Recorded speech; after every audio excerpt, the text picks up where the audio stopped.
presented by Prize Picks. And by the way, if you are watching on YouTube, make sure to hit the subscribe button. We're trying to put out more content on YouTube, more stuff than just on the pod feed. So make sure to hit subscribe, talk shit to us in the mentions. I don't care. So have some fun with it. But anyway, presented by Prize Picks. Welcome to Light Years. I got special guests sitting in for Andy today. I got my guy from KRON4, Jason Dumas. Jason, how you doing, man? Good, man. Glad the pinch hit for my guy Andy. Enjoying it. Was a nice weekend here in the Bay. Got some good weather. I think he's out of the Bay right now. He's in parts unknown. He's kind of like Klay Thompson. Just like as soon as the season ends, he just I don't know. You may find him. You may not. And Andy will be back next episode. But dude. It's officially spring in the Bay. That's like it's been weird watching the playoffs and not seeing the Warriors in it. Obviously, they've been in it for the better part of the last 10 years, all the way to June. And I've been kind of bitter about it. And then it's 75 and beautiful. And I'm like, yeah, I'm over it. It's not that big a deal. Yeah. It's like, you get used to working through June, at least for me and what I do. And now, obviously, we cover the Giants now and stuff. We're pivoting to baseball, but a lot of more time on my hands that I usually don't. And I'm not even complaining about it. It is what it is, Yeah. You actually had a tweet. I'm going to put it up here right now. It was a week ago. It was right about when they got eliminated. You said, and I'm putting it on this is me delaying my screen share. You said, why did this year mark the end of the dynasty, but not last year? Such dramatic takes. Oh, Do I think the Warriors can win it all again with Dre and Klay as second option, third best player? No. But Steph can still play at a high level, and one big acquisition can get them back in contention. Now, generally, I agree with you, but I'm going to give you the floor on this one. Where was your head at when you're talking here? I was just reading.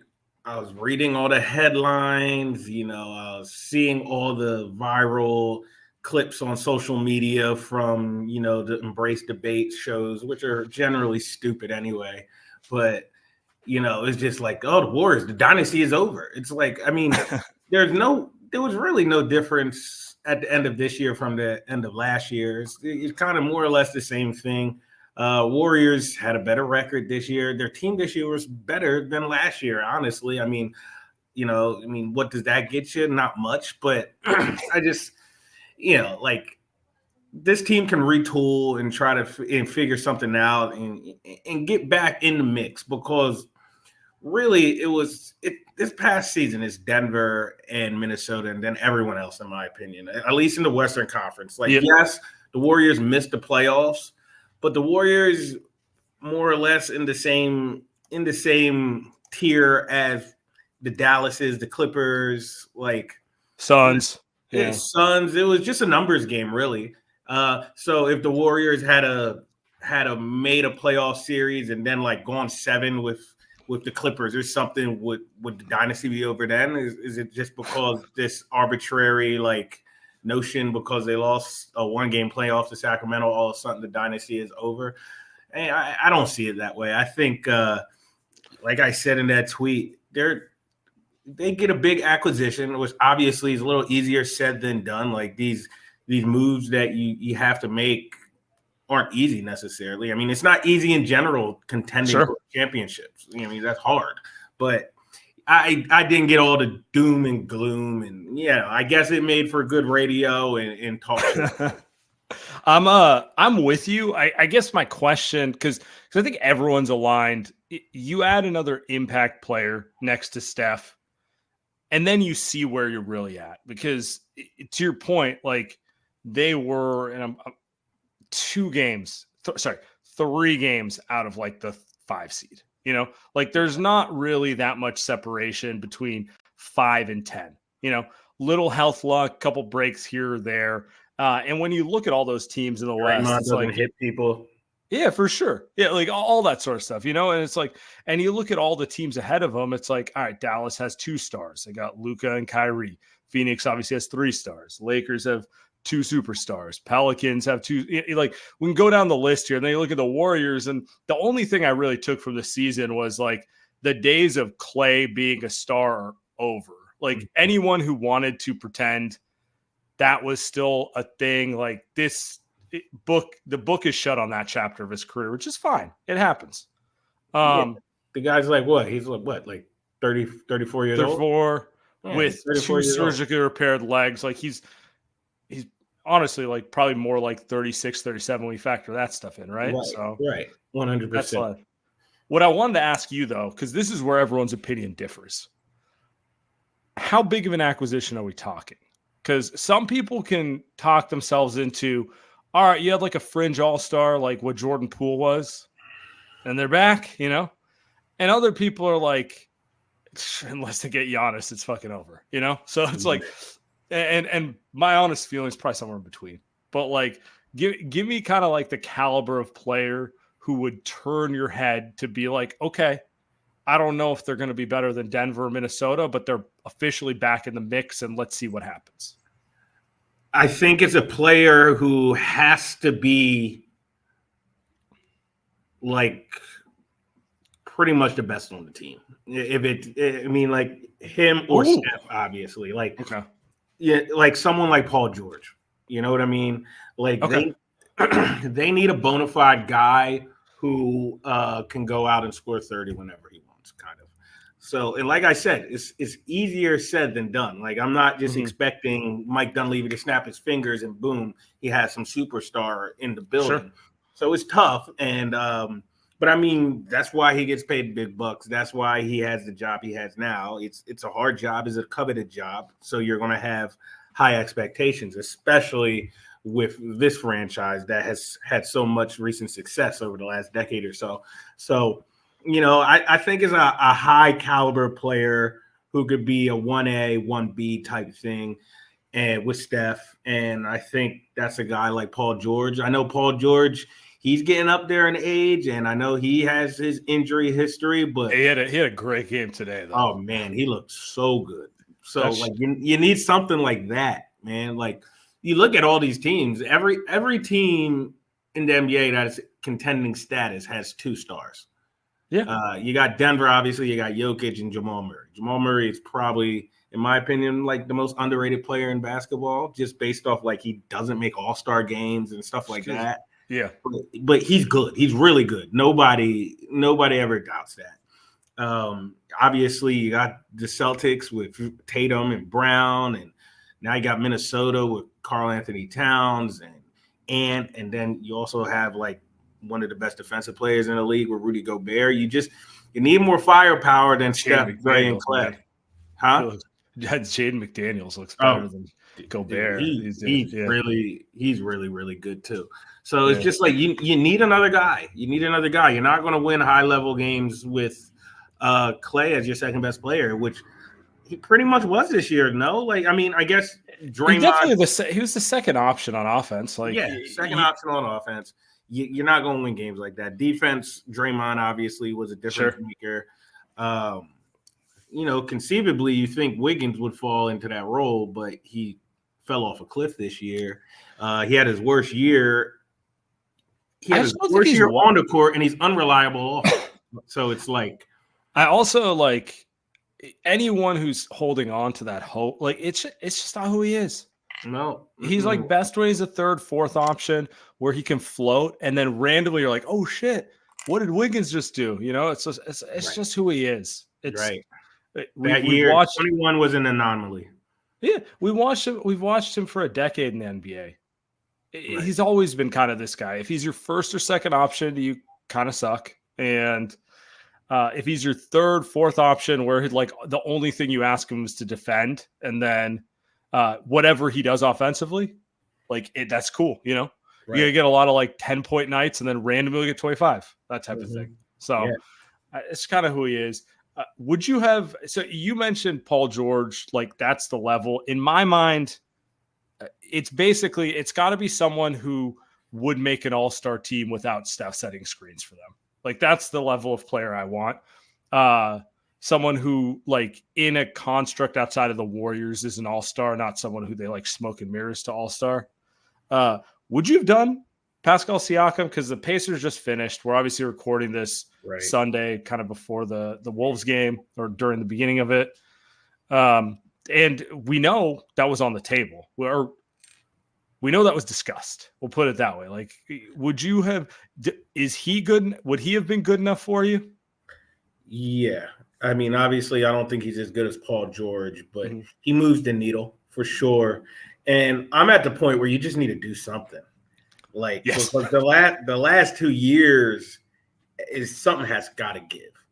So even if the Warriors make that move and it doesn't work out, I'm going to give Mike Dunleavy credit for going for it. You know, sometimes things don't work out, but like, you know, what you have now is not enough. Like, you know it. So you got to do something. And I mean, look, Steph Curry's window is closing. Like, I'm not saying the guy's going to fall off a cliff tomorrow, but he's closer to the end than the front. Sure. And you just got to take advantage of that while you have him on your roster. And when you have him able to score 25 plus per game every night, like, you need to, when you have that type of talent on your team in one player, you need to have him in position to win championships. You just do. So, yeah, I would have done that Siakam trade for sure. You know, it's going to be interesting to see what's out there. The Bucks are kind of falling off a cliff. I'm wondering if that team might get reshuffled. You know, you never know. You know, right. we still got like almost 2 more months of NBA basketball left, and a lot can happen between now and then. But Mike definitely shouldn't be sitting on his feet this offseason, you know, and they got to consolidate that roster. Warriors just have too many guys who are just like, okay. Yeah.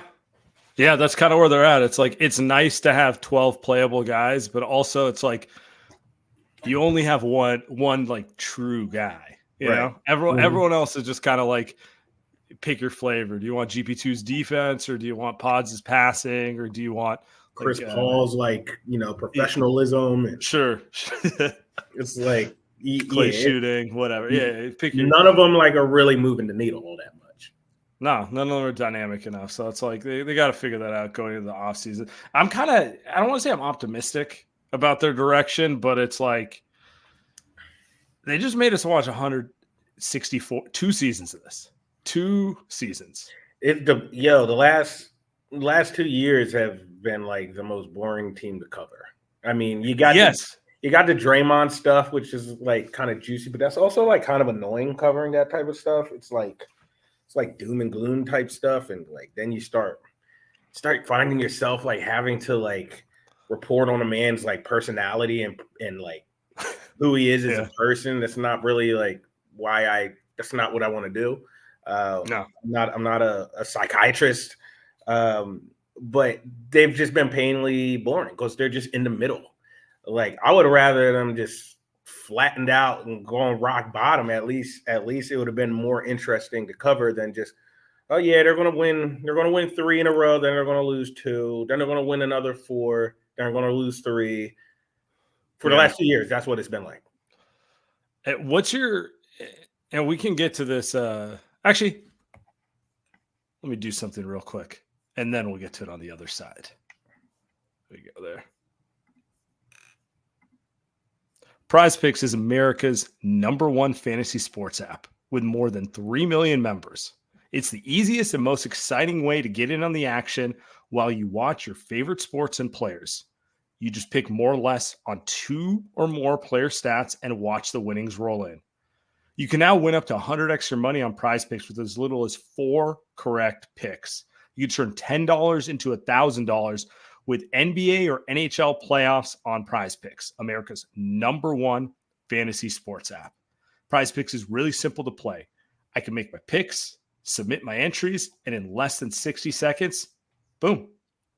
Last week I played Anthony Davis, Jokic kind of parlay on the Lakers Nuggets game 2, and I won big.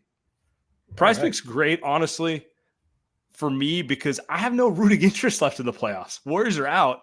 I might as well have some fun with it and say, hey, is Anthony Davis going to score more or less than 28 points tonight? What am I feeling?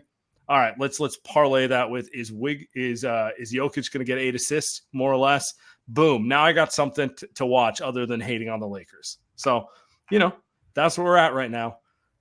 Guys, download the app and use the promo code LightYears for your first deposit match up to $100. That's right. You put $100 in, Prize Picks will give you free $100 with the promo code LightYears. Have some fun with it the rest of the way. I'm also here to tell you about Unified. Whether you're a world-class athlete or a podcaster like me, we all understand the importance of mental and physical well-being and proper recovery for top-notch performance. Unified Healing is a new and super innovative global network of wellness centers powered by the Energy Enhancement System, or the EES system. If you haven't heard of the EES system yet, you'll want to listen up. This is technology promotes wellness, deep relaxation, purification, and rejuvenation. Whether you're here in the Bay Area or hundreds of other locations across the globe, access to a center is easy and affordable. Interested in trying the EES system by yourself? Go to unifiedhealing.com/lightyears to learn more. That's UNIFYD healing.com/lightyears. Boom. All right. So you're kind of saying the Warriors have been boring the last couple of years. I agree with you. I think anyone who's honest with themselves would say the last 2 years are boring. We've all got suckered in. We all watched Moses Moody hit 3 threes. We're like, is this it? And then he gets back to the bench, whatever it may be. And I can't help but kind of watch the Wolves right now. They're going to beat the Suns, whether it's a sweep or a 5-game series. I feel pretty confident in that one. They look fucking phenomenal. Ant looks like the next face of the league. But what makes them like kind of a juggernaut to me is guys like Jaden McDaniels, Naz Reid, Nickeil Alexander-Walker. Like those dudes developing is the difference between them being like a nice team where Ant and Cat are kind of carrying the load and them being a potential juggernaut. And I just like wonder, like, I guess, where's your head at with like Warriors development? Because we've talked a lot about how, the 2 timeline thing hasn't really worked out. Maybe they made the wrong picks. They should have traded the picks. If they kept the picks, they should have drafted LaMelo or Franz Wagner. It doesn't really matter. But all this is like, there is the other side to it, which is I don't really know how good the Warriors are at developing players relative to some of these other teams. No, I mean, the proof is in the pudding. Right? You got Moses Moody and you got Jonathan Kuminga. Those are the 2 developmental guys, I guess, on the roster right now. I guess, Pods and TJD. They're young, though, so we haven't really gotten a chance to see how they will develop. But Moses and JK came along this year. But Moses is still, getting DMPs one day, starting the next day. You just never know. I guess Jordan Poole was a pretty good case study. He came along and he helped them win a championship. But he fell off a cliff after, that incident with Draymond Green, which, you put one of your young guys in harm's way, and that happened on the Warriors' watch. So that's obviously a black eye to Jordan Poole's development as a player. And now he's in Washington, and he's never really been the same, really, since all that happened a couple years ago. So, I would probably give them like a C- in terms of development. Like, Kuminga had a good year this year. He's still, like, even though I like him as a prospect, as a player, he still leaves a little to be desired. Like, I'm not sure you're winning, like, high-level playoff games with him, like, as a main focal point. Or Right. like one of those guys, like I trust Jaden McDaniels way more than a guy like Jonathan Kuminga. Even though if you probably just look at their stats, Jonathan Kuminga might have better stats. I would have to like compare them, but just a guy like McDaniels, he is not going to make wrong rotations. He is not going to be giving up easy buckets. He is going to do exactly what he's told. No wasted movements. And I'm not sure we see Kuminga doing that at that level in a playoff setting. And that's like the question that's always fun to debate. Is it an issue of coaching, or is it just kind of like scouting? Like JK is just on a different timeline. He's kind of where he should be at this stage in his career. And, if you're expecting more from him, you should be mad at the Warriors for drafting a kid who was that young and that raw at that age, Right.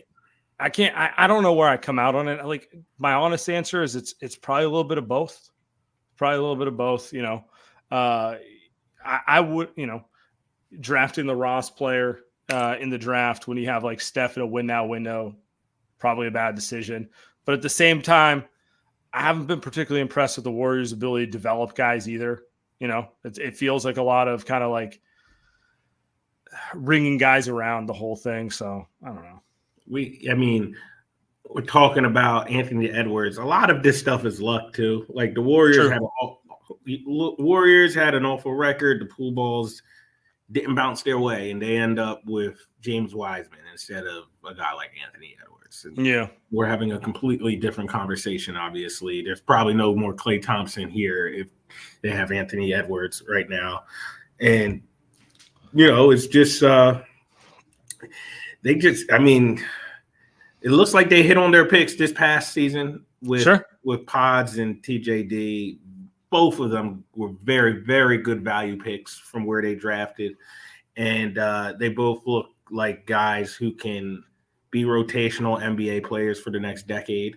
So, give Mike some credit there. And he's going into his second draft. What do the Warriors have? What pick do they have this year? Like 52. Something right, like that. Because it goes away to Portland, right? Unless it's top 4. Yeah, no, I'm sorry. You're right. I'm already assuming they're giving that to Portland. So in all likelihood, Portland's getting the 13th pick, something like that. Kind of a weak draft, though. Yeah, if you're not going to have a first round pick, this is the year. They have a second round pick. They might actually be able to find another trace, like just because I think if there's anything that's in this draft, there's a lot of like 3-4-year college players who might be role players in the NBA. So like, this is a terrible draft. If you're a bad team and you're looking for that next face of your franchise, you're like, good luck. Yeah, exactly. Yeah, you're about to get fired taking like some of these guys at the top of the draft. Right. Yeah. Like those 2 kids on Kentucky are like getting mocked like 3rd and 4th overall. I'm like, dude, in a normal draft, what pick do Dillingham and Reed Shepherd go? They're like they're picked in like the Pajemski range, honestly, right? 100%. 100%. And I'm seeing mock drafts where it's like fourth pick. I'm like, oh, yeah, you're taking a guy who's probably a 3rd guard in the NBA, that sort of thing. That's rough. It's a rough draft for sure. Not my problem anyway. 1 second before we move on, I want to tell you guys about Game Time.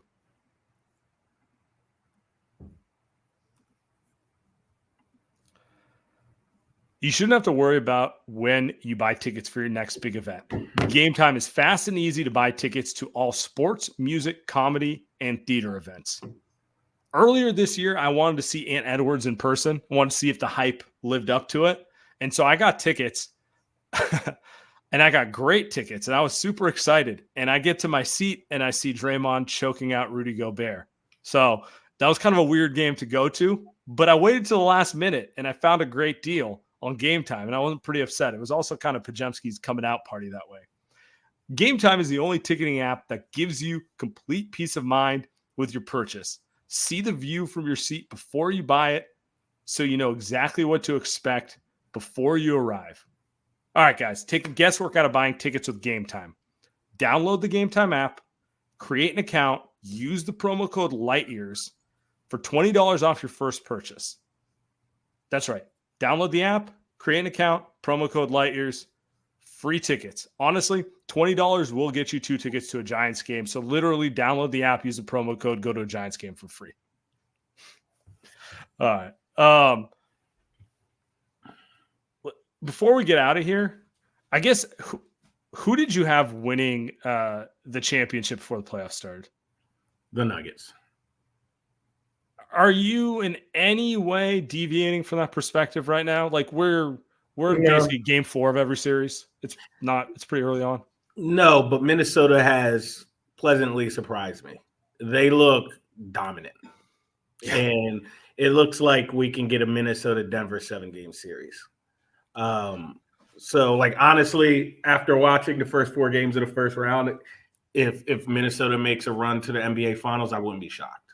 That's how good they look. Their role players are playing really well. They defend like every possession is like just a grinded out battle trying to score on them. It's kind of, I've actually been seriously, I mean, they don't have the firepower offensively, so they'll flame out. But I've also been very, very impressed with the Knicks defense. Like that team too. It's like I don't even think the Sixers are playing all that bad. The Knicks are just pit bulls. They make you work every single possession. So I've been really impressed with the Knicks defensively. And then, God, I saw viral clips today at the Wells Fargo Center in Philly. Made me want to throw up. Knicks fans. All the Knicks fans? Dude, going nuts in Philly. I've never seen anything like that. Never in my life. People just taking over a stadium in Philadelphia. It's quite embarrassing. I'm not even going to lie. But hey, how angry is the family group chat? For those who don't know, Jason's from Philly. So my dad is one of those guys. As soon as his team starts losing, he turns it off. So I call him in the third quarter. He's like, I'm not even watching that shit. Not even watching it. I turned it off. And then, my mom, typical mom, she's like, yeah, it's so heartbreaking. So, like I was kind of with me and the Sixers, it was kind of house money this year. I wasn't expecting all that much.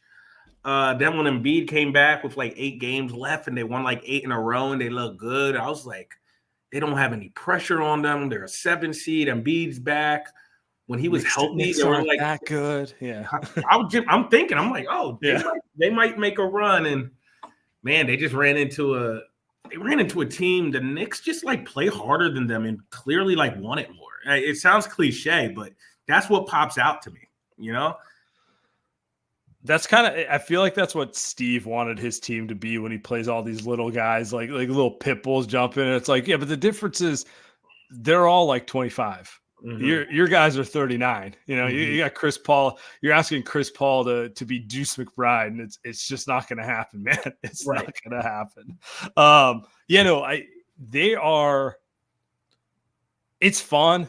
I'm sure you feel differently because you've been subjected to them. But for those of us who don't get subjected to the Knicks fans that often, seeing them like and they've sucked for the last 25 years, like basically every year. Right. So that's their team too. I know most cities, especially major markets, they're football cities. Like this is, Warriors is kind of an exception because of the success they've had. But the general rule of thumb in these big major markets, they're football cities, but not New York. New York is a basketball city. Like when the Knicks are good, that garden is rocking. Everybody's walking around wearing their Knicks apparel. And Giants, they love them, but it's a basketball town. So you can see that. And I mean, you can also see that they've been starved for this because they're just coming down. They're hopping on 95, making a 90-minute drive or hopping on Amtrak. And they're coming to Philly for these games. And it's such a simple ride. So, I think the Sixers are more like, we've been here before. Like the fan base, I'm saying, we've been here before. We've seen our team lose in the second round, like literally like 7 straight seasons. So, I think they're kind of just fatigued. They're Sixer fatigued. So it's kind of the perfect storm as to why you're seeing the Knicks fans just infiltrate Philly. So apparently. The one team you didn't mention who you think will win the title is the Celtics. Yeah, they haven't impressed me. They haven't even impressed me. Like right now, if I was to do my own betting odds, I would have them third. I would have the Timberwolves and the Nuggets in front of them. Yeah, like basically their best chance is those teams wear each other out, and then they finally get the easy match. I think I'm with you on that one. I don't know what to make of Denver. Obviously, they're up 3-1 on the Lakers. They're probably going to close them out. And when it's come down to crunch time, they've done what they have to do. But, like,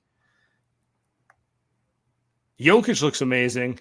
Their defense looks really good. Jamal Murray at some point has to hit some shots, you know? Yeah. And maybe that'll come around. Maybe that sucks for Minnesota. Maybe in Minnesota he's going to just like regress to a mean and just fucking go flamethrower on them. But right. I mean, the Nuggets, like the Lakers, are pretty good. I just think it's just a bad draw for the Lakers. They got unlucky that they had to play the Nuggets in the first round, and it was kind of the same thing last year. Like, it's going to probably be a gentleman's sweep, but like the Nuggets had to work for it. It was like pretty much every game has been pretty competitive, and it reminds me of certain series like back in the day growing up. I remember Sixers always used to get stuff playing like the Pistons. Like the Billups Pistons with Larry Brown, and they would always lose in like 5 or 6, but every single game would like come down to the last possession. So it's like, even though it was a quick series, it didn't feel like it because every game was super competitive. And that's just kind of what's going on with the Lakers right now. Like I think they're a solid team. Obviously, they're kind of like the Warriors in the sense like they got to make a move if they want to retain LeBron and like have him win actual championships again, because he's getting old. He's old as dirt. He's 39 years old. So, you never know what happens. Maybe I'll be covering that guy next year. Maybe. What are the odds LeBron's Warrior next year? What's your I would put it at like 25%. Oh, that's higher than I thought. I thought you were gonna say like 5. No, they really talked about it. Obviously LeBron downplayed it. He said, "Oh, I didn't even hear about that." He was lying, obviously. Oh, shocker. It came up. It was a conversation, and it's going to be another conversation this summer. Whether they move on it and legitimize it is a different story, but it's going to be another topic this season. Steph and LeBron will be with each other in Paris with Steve right there in Paris for a couple weeks. Oh, what time does camp open? Let's see. Now I got on Team USA camp watch. Anyway, it'll be interesting. Then you got to see what's up with Bronny. Like, there's certain pathways to acquiring LeBron James. Obviously, first he has to be open to doing it, but I think at this point in both of their careers, Steph and LeBron, I think they're open to trying new stuff. You know what I mean? They've pretty much done everything already. Let's try to play with each other. You know what I mean? I think so. I was super anti the idea at first because I'm like, come on, man. I don't want to go down that road. And then, and that was like in February. And I think I just got broke.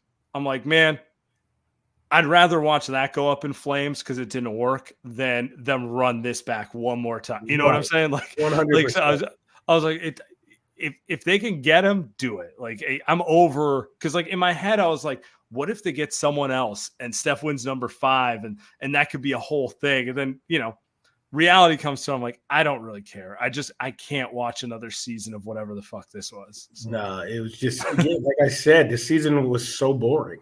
So boring. I was ready for it to be over. It was just same thing over and over again. All right, Jason, appreciate you hopping on. Of course. As always. Always having a blast.